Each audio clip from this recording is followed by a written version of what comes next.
وأشهد أن لا إله إلا الله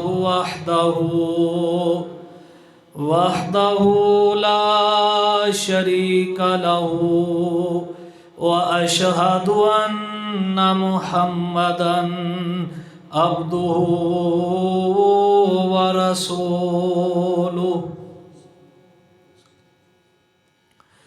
اللهم صل على محمد وعلى آل محمد كما صليت على إبراهيم وعلى آل إبراهيم إنك حميد مجيد.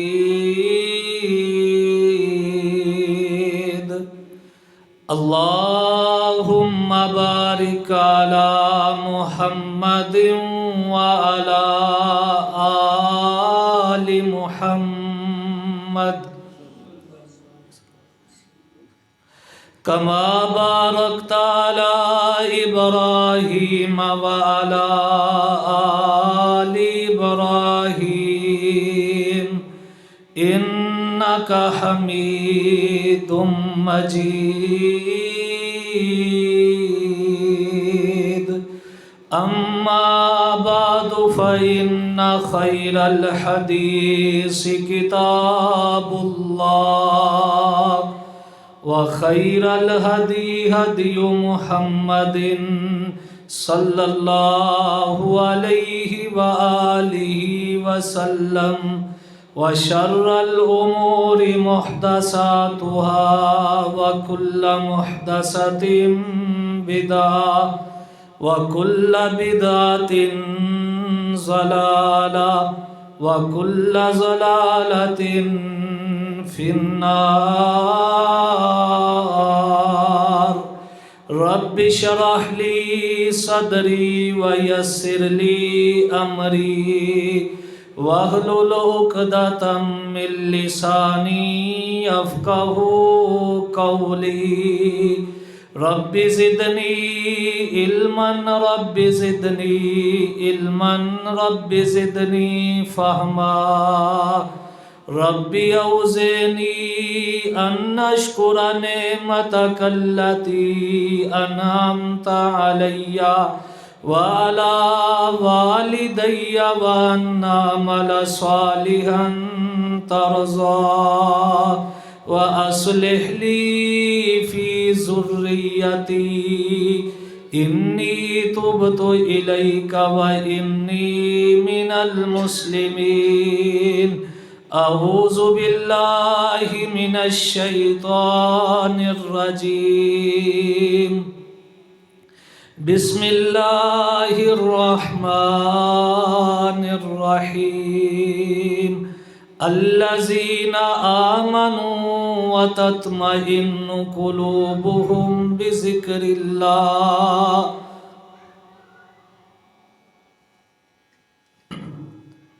اللہ تبارک و تعالی احکم الحاکمین رب العالمین کی حمد و ثنا کے بعد نہیں ہو سکتا.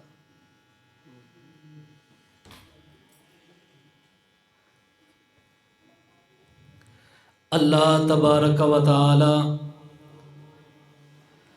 احکم الحاکمین رب العالمین کی حمد و ثنا کے بعد بے شمار درود و سلام امام الانبیاء امام المرسلین امام المجاہدین رؤوف الرحیم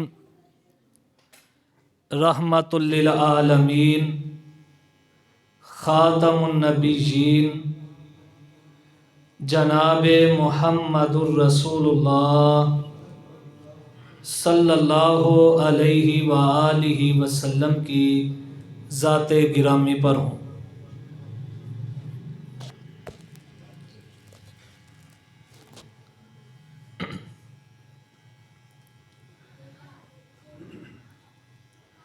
آج کل کے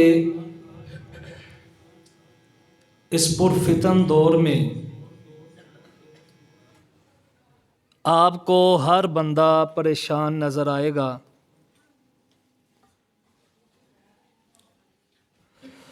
وہ کوئی نہ کوئی پریشانی میں ضرور مبتلا ہے،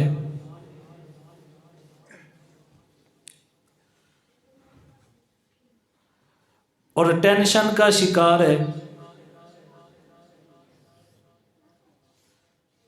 سکون کا وہ متلاشی ہے، سکون اس کو ملتا نہیں۔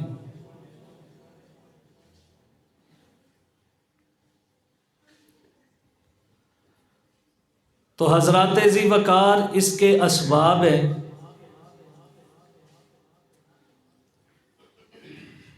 کہ اللہ رب العالمین نے انسانوں کو سکون جیسی نعمت سے کیوں محروم کیا ہے۔ بندے کے پاس مال بھی ہو، دولت بھی ہو، اور پھر بھی بے سکون ہے۔ اولاد بھی ہے، پھر بھی بے سکون ہے۔ اچھا مکان، گاڑی، سب کچھ موجود ہے، لیکن سکون اس کے حصے میں نہیں۔ تو اس کی آخر وجہ کیا ہے؟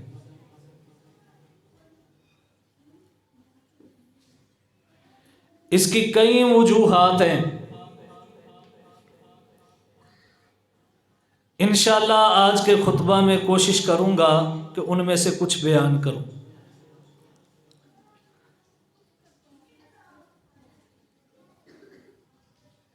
سب سے پہلی جو وجہ ہے کہ جس کی وجہ سے لوگ پریشان ہیں، وہ ہے شرک۔ سورہ نور کی آیت نمبر 24 پڑھیں۔ اللہ رب العالمین ارشاد فرماتے ہیں، الزانی لا ينکح الا زانیۃ او مشرکۃ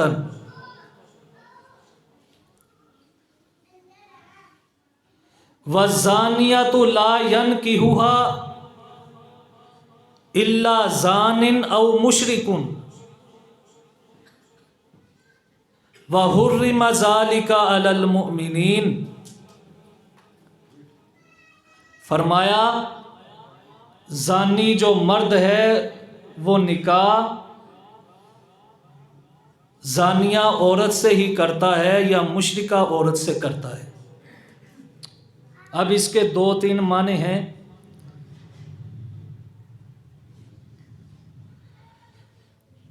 پہلا معنی،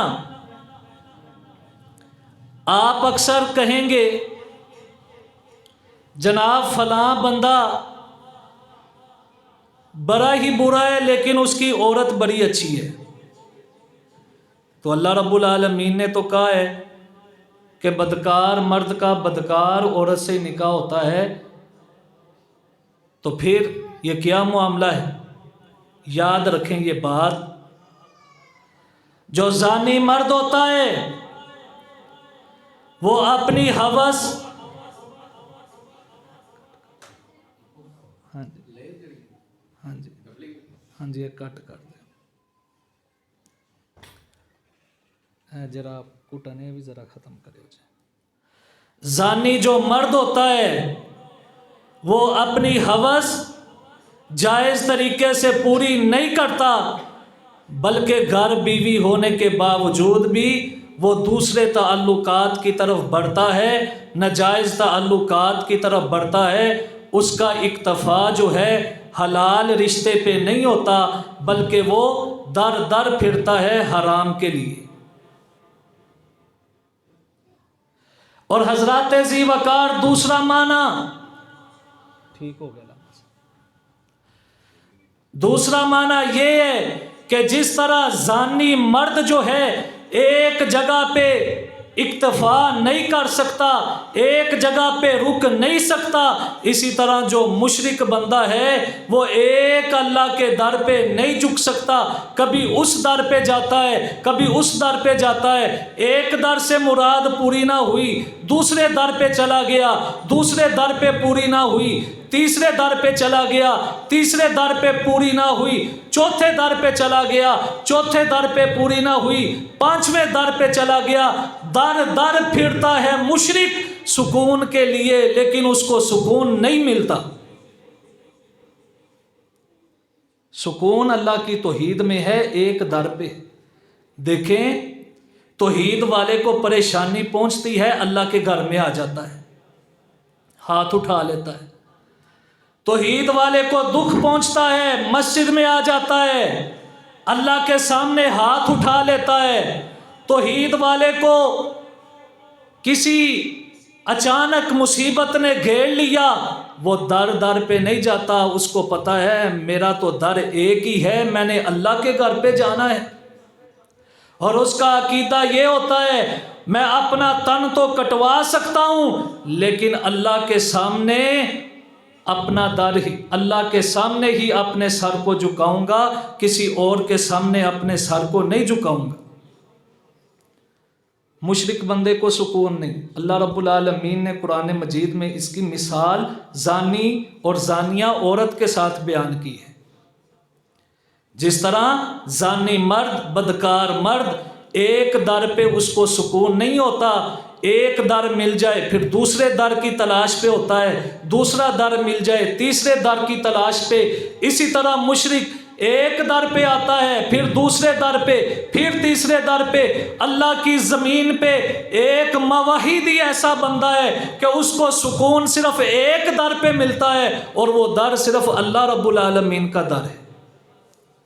اللہ کے در سے بھی بڑھ کے کسی کا در ہے جو پکار کے کہتا ہے اجیب دعوت الداعی اذا دعان، اور جب مجھے کوئی پکارنے والا پکارتا ہے میں اس کی پکاروں کو قبول کرتا ہوں۔ جب کوئی دعا کرنے والا دعا کرتا ہے میں اس کی دعا کو قبول کرتا ہوں۔ پکارنے والا گجرانوالہ میں ہو، پکارنے والا لاہور میں ہو، پکارنے والا افغانستان میں ہو، پکارنے والا یورپ میں ہو، پکارنے والا اٹلی اور فرانس میں ہو، پکارنے والا افریقہ کے جنگلات میں کیوں نہ ہو، پکارنے والا انڈونیشیا اور ملائیشیا میں کیوں نہ ہو، پکارنے والا سعودی عرب میں کیوں نہ ہو، وہ نہیں کہتا کہ تو اس جگہ پہ ہے، اس مقام پہ ہے، وہاں پہ کسی اور کو پکار۔ وہ کہتا ہے جہاں بھی ہے مجھ کو پکار، میں تیری پکاروں کو قبول بھی کروں گا۔ اجیب دعوت الداعی اذا دعان۔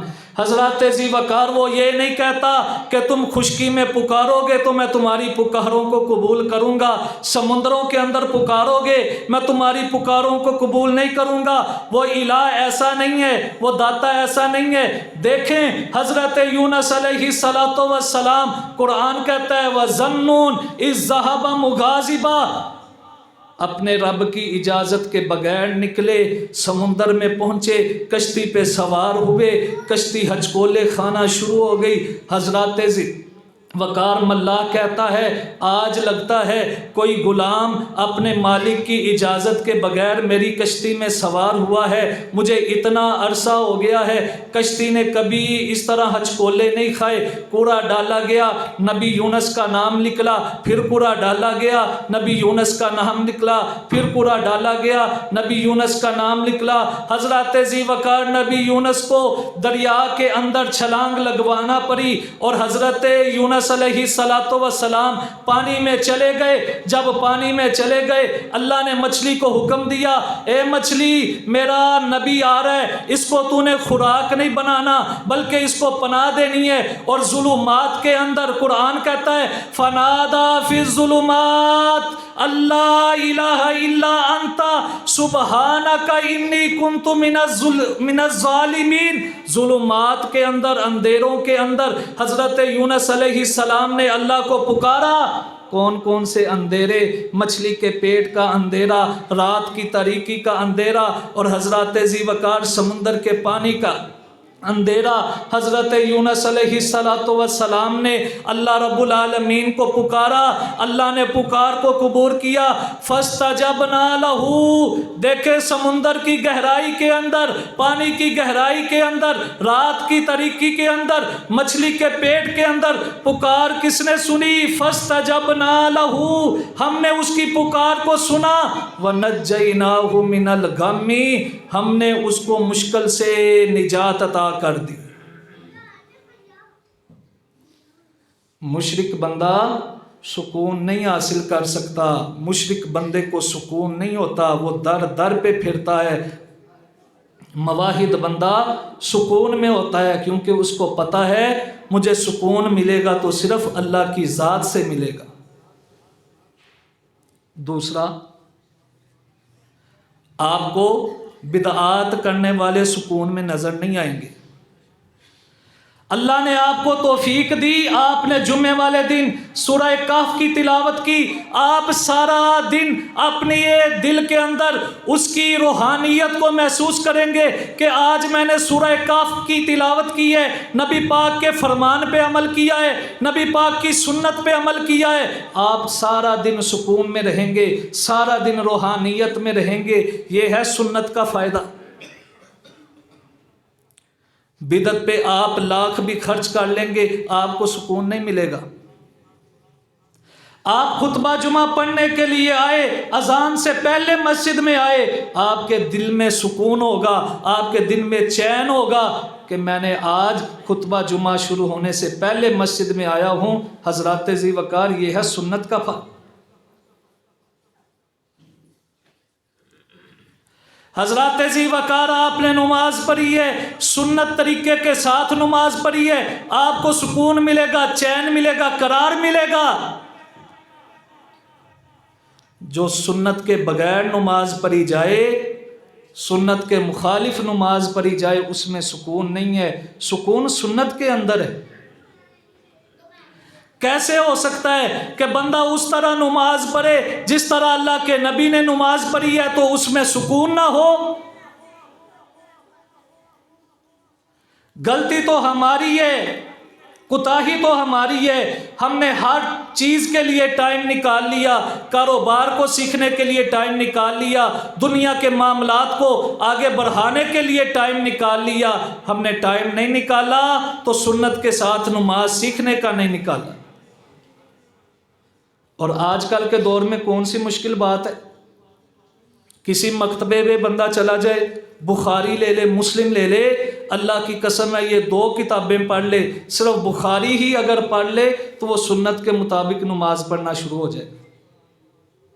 نہیں اس کو ضرورت کسی مولوی کے پاس جانے کی، نہیں ہے کسی شیخ الحدیث کے پاس جانے کی، وہ صرف حدیث پہ عمل کرے، وہ کہے میں قالا اور قول کو اور قیل کو نہیں مانتا، میں مانتا ہوں تو نبی کی حدیث کو مانتا ہوں، اگر وہ اسی پہ عمل کر لے تو سنت کے مطابق نماز پڑھے گا۔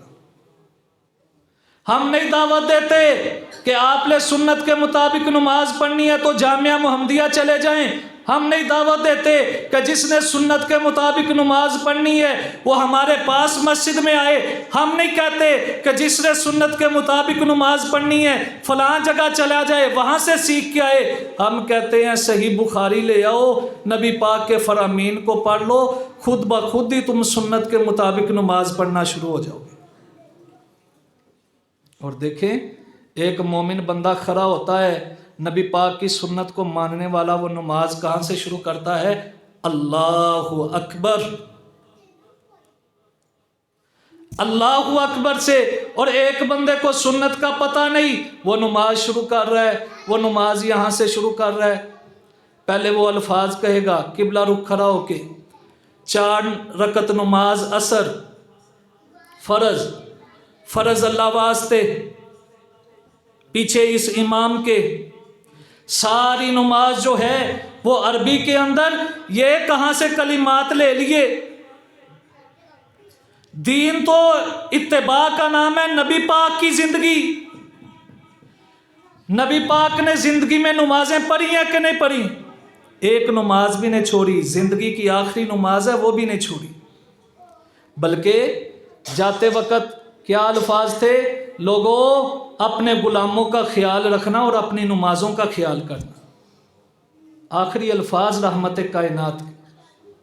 تو آپ نے اگر ہمیں سارا کچھ بتایا ہے، سارا کچھ بتایا ہے، نبی پاک نے فرمایا ہے واش روم کے اندر جاؤ تو یہ دعا پڑھو، واش روم سے باہر آؤ تو یہ دعا پڑھو، کھانا کھانا ہے یہ دعا پڑھو، کھانا کھانے کے بعد یہ دعا پڑھو، اپنی بیوی کے ساتھ آپ نے قرب والے لمحات گزارنے ہیں تو یہ دعا پڑھو۔ سارا دین اللہ کے نبی نے بتایا ہے، تو کیا اللہ کے نبی یہ نہیں بتا سکتے تھے کہ آپ نے نماز سے پہلے یہ کلمات پڑھنے ہیں؟ 4 نماز فرض اللہ واسطے، منہ طرف قبلہ شریف، پیچھے اس امام دے، ایتونی بکتاب من قبل ھذا، لاؤ کوئی اللہ کے نبی کا ایک فرمان بھی اس کے بارے میں ہے؟ آج ہم لکھتے ہیں میں نوکر صحابہ دا، صحابہ کے نوکر تو بن گئے ہو، کیا کسی صحابی نے نماز شروع کرنے سے پہلے یہ کلمات پڑھے ہیں؟ اور ہماری نمازوں پہ شک ہے کہ ہماری نمازیں پتہ نہیں قبول ہوئی ہیں کہ نہیں ہوئی، جن کی نمازوں میں کوئی شک نہیں کہ اللہ رب العالمین نے 100% ان کی نمازوں کو قبول کیا ہے، وہ اللہ کے نبی کی نمازیں ہیں، صحابہ کرام کی نمازیں ہیں۔ نہ اللہ کے نبی نے یہ کلمات پڑھے ہیں، نہ صحابہ نے یہ کلمات پڑھے ہیں، سنت کے مطابق نماز پڑھے۔ بات تو یہ بڑی لمبی ہو سکتی ہے، میں نے بات ہی ختم کر دی ہے کہ سنت کے مطابق نماز پڑھنی ہے تو صرف صحیح بخاری کا مطالعہ کر لیں، صحیح بخاری ساری نہ پڑھیں، کتاب الصلاۃ کا ہی مطالعہ کر لیں، چند صفوں کا مطالعہ کر لیں، آپ کی نماز سنت کے مطابق بن جائے گی۔ حضرات، سکون کس چیز میں ہے؟ سکون والدین کی خدمت کرنے میں ہے۔ جو بندہ والدین کی خدمت نہیں کرتا، اللہ کی قسم ہے اس کو سکون نہیں ملتا۔ جاؤ بڑے بڑے پیروں کی جیبیں گرم کر دو، آستانوں کی تعمیر کر دو، درباروں کی تعمیر کر دو، 12 ربیع الاول والے دن اپنی گلی کیا ہے، پورا محلہ کیا ہے، پورا شہر سجا دو، تمہیں سکون نہیں ملے گا، کیونکہ تم والدین کے نافرمان ہو۔ سکون اس بندے کو ملے گا جو والدین کا فرما بردار ہے۔ باتیں تو بڑی اس موضوع پہ ہو سکتی ہیں، لیکن آپ کو ایک واقعہ بیان کرتا ہوں۔ اللہ آپ سب کو مکہ میں لے جائے، وہاں پہ لائبریری ہے، اللہ مجھے لے کے گیا، میں لائبریری میں چلا گیا، وہاں پہ میں نے ایک واقعہ پڑھا۔ ایک شخص تھا، اس کا باپ دنیا میں موجود نہیں تھا،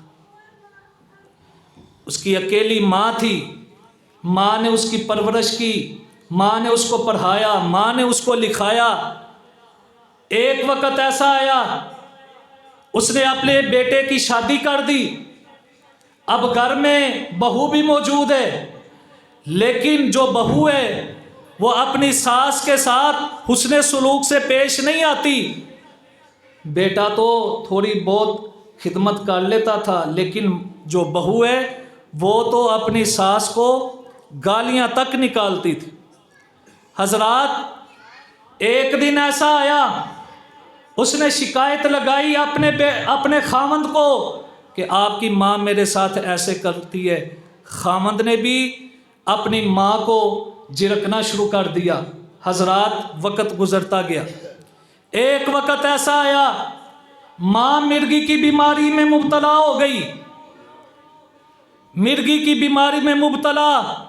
اب جو بہو تندرست ساس کی خدمت نہ کر سکے، اس نے بیمار ساس کی کہاں پہ اس نے خدمت کرنی ہے۔ اب وہ تنگ آ جاتی ہے اور اپنے خاوند کو کہتی ہے، یا مجھے رکھنا پڑے گا یا اپنی ماں کو رکھنا پڑے گا۔ اس نے بڑا سمجھایا، میری ماں ہے، میرے باپ کے بعد اس نے مجھے بڑی مشکلوں کے ساتھ پالا ہے، لہٰذا تو مجھے امتحان میں مبتلا نہ کر۔ لیکن کہاں مانتی ہیں، یہ زبان دراز عورتیں اللہ کی بھی مخالف ہوتی ہیں اور اپنے خاوند کی بھی نافرمانی کرنے والی ہوتی ہیں۔ نبی پاک نے فرمایا میں نے جہنم میں دیکھا تو زیادہ مجھے عورتیں نظر آئیں۔ پوچھا صحابہ نے اللہ کے نبی عورتیں کیوں؟ فرمایا یہ خاوندوں کی سب سے زیادہ ناشکری کرنے والی، اس وجہ سے یہ جہنم میں زیادہ ہے۔ اس نے سمجھایا میری ماں ہے، مجھے امتحان میں مبتلا نہ کر، لیکن وہ کہاں پہ مانے؟ دن بدن لڑائی میں اضافہ، دن بدن گھر کے اندر تکرار میں اضافہ۔ سردیوں کی رات تھی، ایک دن وہ اپنی ماں کا ہاتھ پکڑتا ہے اور اپنی ماں کو چھت کے اوپر لے جاتا ہے۔ اور حضرات ذی وقار سردیوں کی راتوں میں آپ کو پتہ ہے کیسا ماحول ہوتا ہے، کوئی بندہ آپ کو گلی کے اندر نظر نہیں آتا۔ اس نے، اور وہاں پہ الفاظ لکھے ہیں، دھند کا موسم تھا، اس نے اپنی ماں کو چھت سے نیچے پھینکا اور اس کی ماں وہیں پہ دم توڑ گئی۔ اب اس نے لوگوں سے بچنے کے لیے اگلے دن ماں کو جب دفنایا، پھر اگلے دن اس نے اعلان کر دیا قرآن خوانی بھی ہو، لوگ آ رہے ہیں اس کے گھر میں قرآن پڑھ رہے ہیں۔ حضرات ذی وقار وقت گزرتا گیا، ایک وقت ایسا آیا اللہ نے اس کو بھی مرگی کی بیماری لگا دی، یہ بھی مرگی کی بیماری میں مبتلا ہو گیا۔ وہ عورت جو کبھی اپنی ساس سے تنگ تھی، آج وہ اپنے خامن سے بھی تنگ آ جاتی اور وہ اس سے جھگڑنا شروع ہو جاتی ہے۔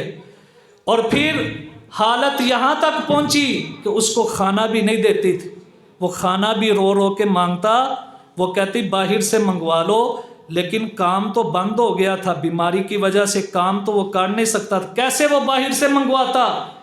حضرات ذی وقار لکھا ہے وہاں پہ، وہی سردیوں کی راتیں اور دھند کا وقت، یہ بندہ چھت پہ چڑھتا ہے، جس طرح ماں کو اس نے دھکا دیا اپنے آپ کو بھی چھت سے نیچے گرا دیتا ہے۔ نتیجہ کیا نکلتا؟ جس طرح اس نے ماں کو مارا تھا اسی طرح یہ خود مر گیا۔ جو ماں باپ کے نافرمان ہیں اللہ انہیں سکون نہیں دیتا۔ سکون ماں باپ کی خدمت میں ہے، سکون ماں باپ کے پاؤں دبانے میں ہے، سکون ماں باپ کی باتیں برداشت کرنے میں ہے۔ حضرات ذی وقار آج لوگ بڑی بڑی باتیں کرتے ہیں اور کہتے ہیں جناب میرے باپ نے مجھ کو کیا دیا۔ میں کہتا ہوں تیرے باپ نے تجھے کچھ بھی نہ دیا ہو، یہ مکان کو چھوڑ، کوٹھی کو چھوڑ، بنگلے کو چھوڑ، یہ عیش و عشرت کی زندگی کو چھوڑ، صرف اس بات پہ غور کر تیرے باپ نے تجھے اپنا نام دیا ہے۔ آج لوگ تجھے کہتے ہیں یہ چودھری صاحب کا بیٹا ہے، یہ جناب ملک صاحب کا بیٹا ہے، یہ گجر صاحب کا بیٹا ہے، یہ فلاں کا بیٹا ہے۔ اگر تیرا باپ تجھے اپنا نام نہ دیتا پھر معاشرے کے اندر تیری کیا عزت ہوتی؟ لوگ تجھ کو کس نام کے ساتھ پکارتے؟ لوگ تیری عزت اور تکریم کیسے کرتے؟ معاشرے کے اندر بھی تیری عزت اور تکریم نہ ہوتی اگر باپ تجھے اپنا نام نہ دیتا۔ حضرات ذی وقار آج لڑکیاں کہتی ہیں، آج بچیاں کہتی ہیں ابا جان ہماری زندگی کا معاملہ ہے، آپ ہمارے زندگی کے معاملے میں مداخلت مت کریں، زندگی ہم کو گزارنی ہے۔ تجھے اس وقت پتہ چلے گا، اللہ نہ کرے جب تو اپنے والد کی خلاف ورزی کر کے، والدہ کی خلاف ورزی کر کے کسی لڑکے سے شادی کرے گی، جب تجھے طلاق ملے گی، اللہ نہ کرے جب طلاق ملے، دنیا کے اندر کوئی بھی تجھے سر چھپانے کے لیے عزت سے جگہ نہیں دے گا۔ اس وقت بھی اگر تیرے لیے کوئی کھڑا ہوگا تو تیرا باپ ہی کھڑا ہوگا۔ ماں باپ سے بڑھ کے کوئی محسن نہیں، ماں باپ سے بڑھ کے کوئی احساس کرنے والا نہیں۔ جس کے لیے تو نے ماں باپ کو چھوڑا، ایک دن ایسا بھی آیا اس نے تجھے چھوڑ دیا۔ اب اگر ماں باپ تجھے نہ سنبھالیں، نہ تجھے چھت دیں، بتا تجھے چھت کون دے گا، تجھے سنبھالے گا کی؟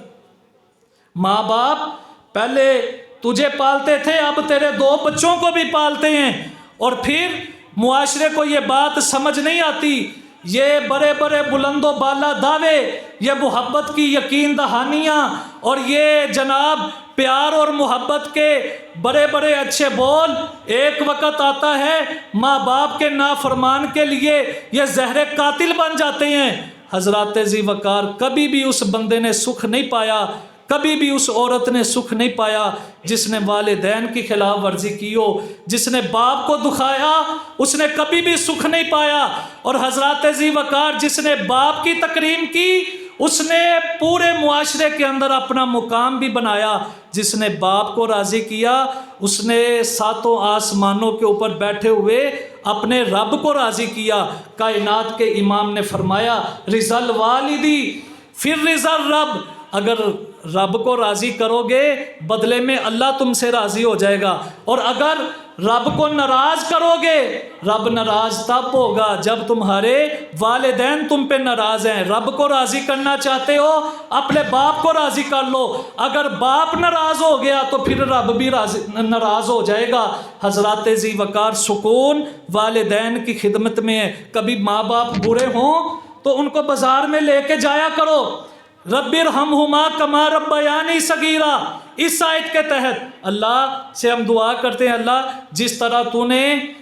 جس طرح ہمارے والدین نے ہم پر بچپن میں رحم کیا، آج وہ برے ہو گئے ہیں تو ان پہ اسی طرح رحم فرما۔